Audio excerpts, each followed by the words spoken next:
Hello my লাভলিস, আসসালামু আলাইকুম। তো এখন হচ্ছে আমি আজকে চিকেন ফ্রাই করব। সো এটার রেসিপি সবাই জানে, কেএফসি স্টাইলে চিকেন ফ্রাই আজকাল সব ভিডিওসে অ্যাভেলেবেল, বাট আমি তারপরেও দেখাচ্ছি।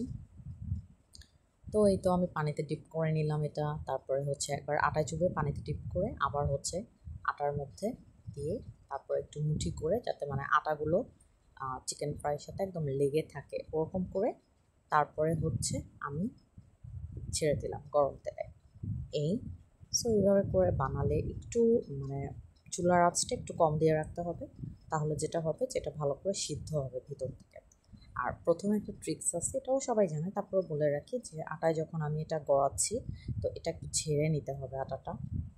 প্রথম স্টেপে ঝেড়ে নিলে এই আটা থাকে না। তারপরে হচ্ছে আমি এটা ডিপ করলাম পানিতে, তারপরে হচ্ছে আবার যখন আটা চুবো তখন কিন্তু ঝাড়া যাবে না, তখন হচ্ছে এটা মানে আটাটা ভালো করে যাতে লেগে যায় পানিতে, এভাবে করে মুঠি করে দিতে হবে। সো এটাতে সুন্দর হবে চিকেন ফ্রাইটা।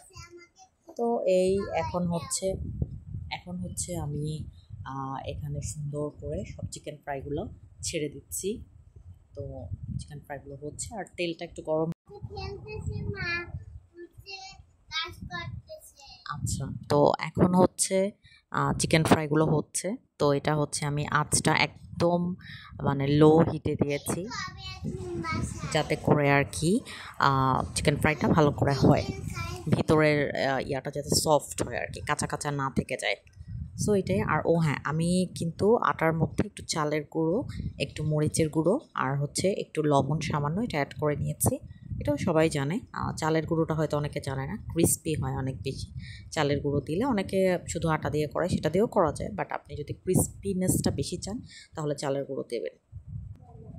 সো এই তো এখন হচ্ছে আমি কিছুক্ষণ পরে এটা হচ্ছে উল্টে দিচ্ছি, বেশ টাইম নিয়ে একটু ভাজলে চিকেন ফ্রাইটা অনেক ক্রিস্পি হবে। তো মাঝে মাঝে আসলে ক্রেভিংস হয় যে এটা ওইটা খাবো। তো আজকে হঠাৎ করে এটা ক্রেভিং হলো, বাট হচ্ছে পোলাও করিনি।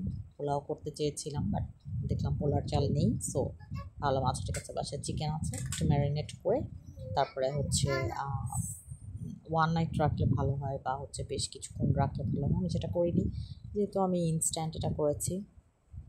সো আমি জাস্ট একটু ম্যারিনেট করে আদা রসুন, তারপর হচ্ছে একটু পেঁয়াজ বাটা, তারপর হচ্ছে বিভিন্ন যে মশলাগুলা, জিরা গুঁড়া, হলুদ গুঁড়া, মরিচ গুঁড়া, ধনিয়া গুঁড়া, এগুলো দিয়ে একটু লবণ দিয়ে ম্যারিনেট করে তারপর এখন ভেজে নিলাম। তো অলমোস্ট হয়ে গেল। সো ডান, আমার চিকেন ফ্রাই হয়ে গেছে, এখন টেস্ট করার পালা। দ্যাটস দ্য ফাইনাল রেজাল্ট, অনেক বেশি ক্রিস্পি হয়েছে মাশাআল্লাহ। এখন হচ্ছে আমি একটু ট্রাই করে আপনাদেরকে দেখাচ্ছি। সো এই ক্রাঞ্চিনেসটা দেখাতে পারলাম না, যেহেতু হচ্ছে ভয়েস ওভার দিচ্ছি।